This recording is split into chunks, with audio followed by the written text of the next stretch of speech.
ម៉ាក់អ្នកជាអ្វី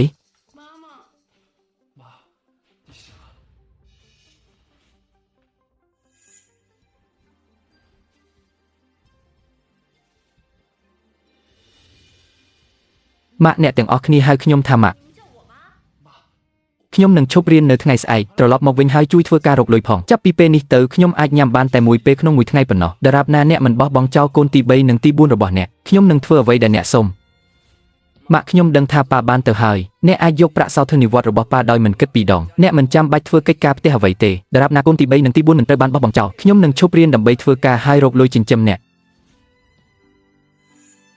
ម៉ាក់ខ្ញុំមិនចង់ត្រូវបានបញ្ជូនទៅឆ្ងាយទេខ្ញុំចង់នៅជាមួយបងប្រុសរបស់ខ្ញុំគឺម៉ាក់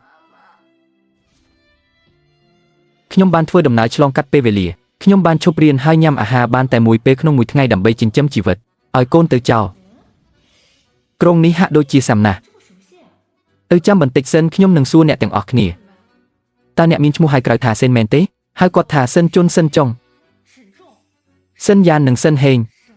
ម៉ាក់ប៉ាទៅហើយតើកូនចង់រៀបការម្ដងទៀតដើម្បីអ្វីតើអ្នកទាំងអស់គ្នាចង់បដូរនាមត្រកូលទេ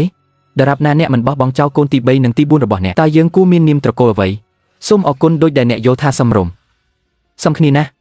តើនោះមិនមែនជាឈ្មោះដែលខ្ញុំស្គាល់នៅពេលនោះទេតើវាជាក្រុងនៃសម័យទូភិកមែនទេ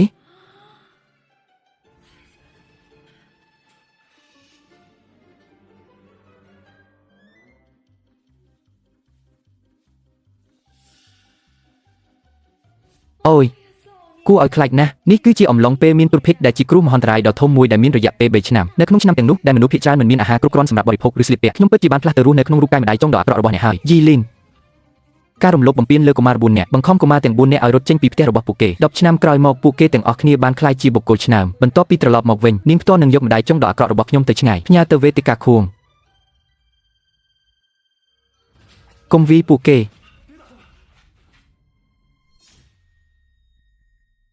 ខ្ញុំនឹងវាយអ្នក